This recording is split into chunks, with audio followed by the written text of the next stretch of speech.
كي دايرين لاباس عليكم؟ واحد الوصفه خفيفه ظريفه، قلت نشاركها معكم. زوينه للزكام ومهم للرواح، مزيانه بزاف بزاف، كتحيد الزكام، زوينه بزاف، كتنفع بزاف، كتصفي الصدر ديالنا ملي كيكون عامر. كنقبط الحليب والزعتر، كنقبط الزعتر، كنغسلو مزيان وكنطبخو مع الحليب، كنطبخو مزيان مع الحليب. دابا راني درت الحليب في الكاسرونه ودرت وغسلت شويه ديال الزعتر ودرتو فيه.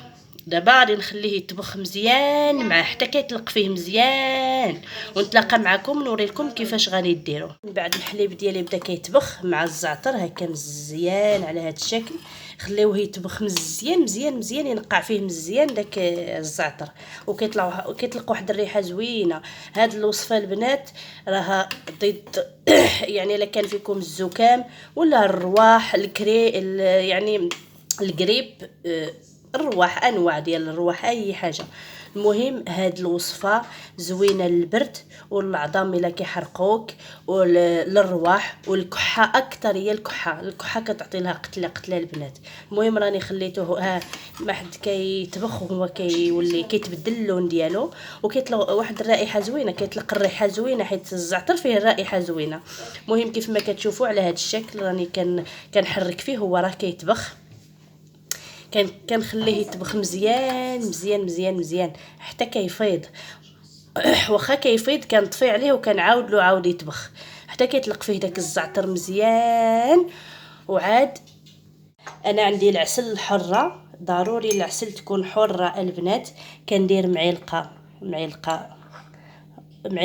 ولا 2 معالق صغار ديال العسل في كل كاس على هذا الشكل كيف ما كتشوفوا. هاد العسل البنات حره 100%.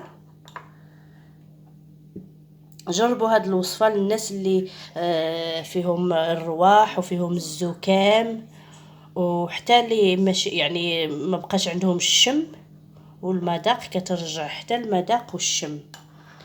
صافي من بعد ما كندير هاد 2 معالق ولا 1.5 معلقه ديال العسل الحره في الكيسان ديالي على هاد الشكل. هاد العسل حره البنات، المهم عطاوها ليا ولكن حره 100%. دابا غادي نقبط واحد الصفايه وغادي نصفي الخليط ديالي ديال الحليب. ما قبضت واحد الصفايه وصفيت داك الحليب في الكيسان هكا اللي درت فيهم العسل الحره، وكنخلط وكتشربوها. يعني كتشربوها في بلاصتكم، ما خصكوش تشربوا عليها الماء. ممنوع تشربوا مورا هاد الخلطه الماء، ممنوع كاع ابدا. يعني خصكم تشربوها في البلاصه ديال النعاس ديالكم، وبالشفاء العاجل ان شاء الله، ولا يحيد علينا هذا الوباء ويحفظنا وان شاء الله ويبعد علينا هذا الوباء، وربي يعفو علينا. داكشي اللي غادي نقوله والله هادشي جا قاسح، الناس كاملين مرضين.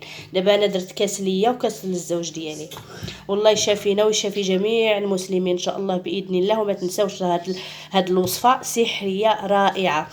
كنت هاد الوصفه كانت كديرها لنا الوالده الله يطول ليها في العمر، كانت كديرها لنا كنا صغار، يعني حتى الدراري الصغار يقدروا يشربوها. يعني الولد من 7 سنين الفوق تقدروا تعطيوها لهم. زوينه للبرد، ملي كيضرب الدراري الصغار ملي كيضربهم البرد لصدرهم وكيبقاو يكحوا، والرواح، ويعني ملي كيمشي لكم حاسه الشم وحاسه الذوق. هاد الوصفه رائعه ومجربه 100%.